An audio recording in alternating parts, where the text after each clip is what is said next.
We are going to start, guys, with learning the air squat today. And we're going to start by warming up with some lunge pass-throughs first. So you're going to want a nice wide grip, one that you can go all the way through into your back leg.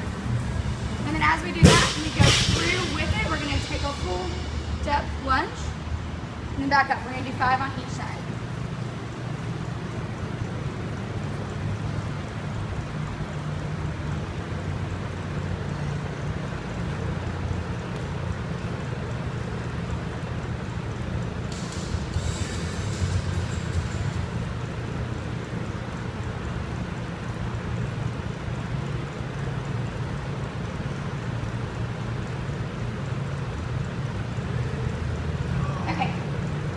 Once you finish those, we're going to go into the Spider-Man stretch. You can drop your PVC for now. Basically what we're doing with this stretch is we're really isolating our hips as well as our hamstrings. So you want to make sure you keep that back leg straight, front leg at a 90-degree angle. You're going to really push and sink your hip down into this stretch.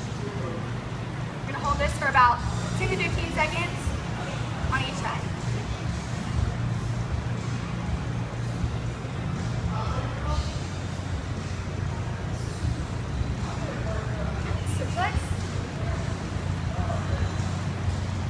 Back leg straight, front leg at that 90-degree angle, shoulders inside your knee.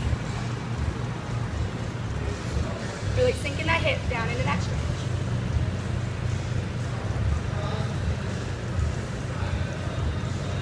All right, switch. We're going to hold one more on each side.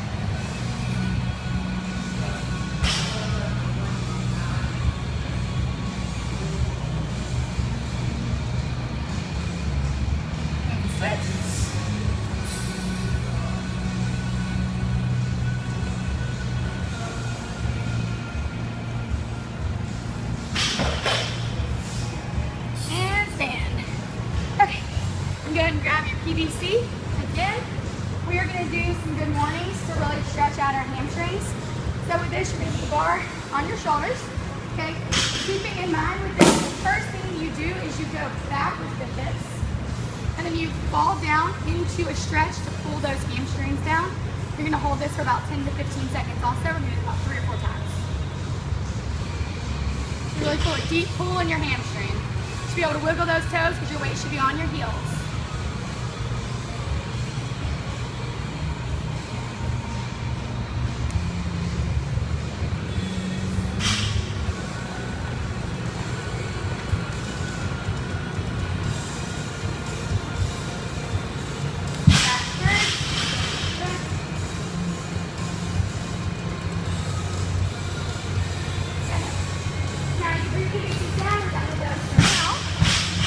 So when starting with the air squat, who can tell me where your feet should be, where they should start at?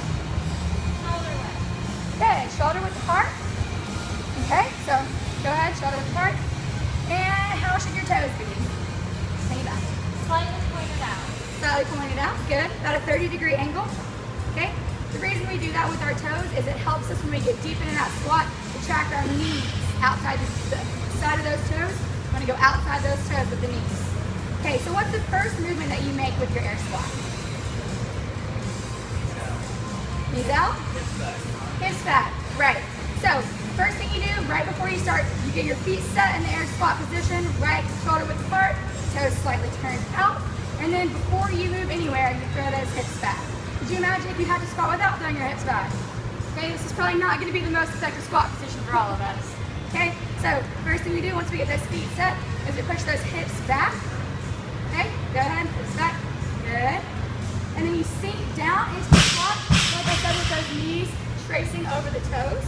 Okay, and you should be able to effectively lift your toes while in the bottom of that squat. And forcing those knees out. So go ahead and give it a shot. Let's see. With our weight on our heels, should be able to lift those toes. Good. Back up. Back down. Good. Force those knees out, Nathan. Good. Okay. So what's the proper depth when you do your air squat? Half parallel. How far past parallel? Just a little. Right past parallel? 2 inches. Well, it depends. Depends on what you're doing. Okay. So what is a good indicator? Does anybody know a good indicator of how far past parallel? On your background, or right slightly before. For the background. Also, you can tell when your hip in the squat gets below the knees. So as you squat down, you have that engage, right in the shoulders, 30-degree angle, knees are facing. As soon as that hip crease gets below the knee, you know you're right past parallel. Okay? So this is going to be the proper depth.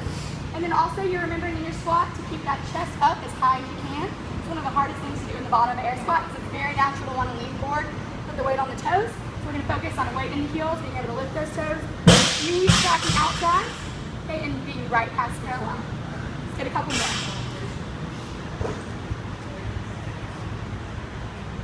Good, Nathan. Focus on pushing those knees out, all the way out. Good.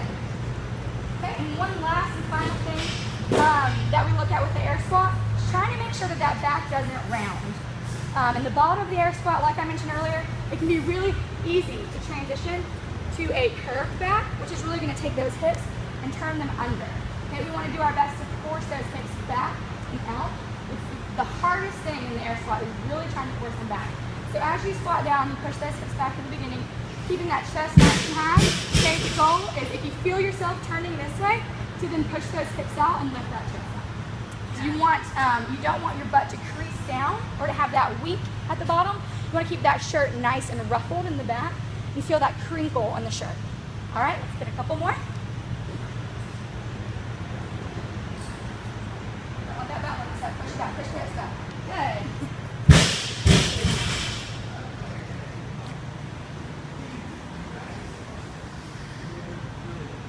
Does anybody have any questions about the air squat? No? Woo, great class, everybody. Great job, Anna. Thanks.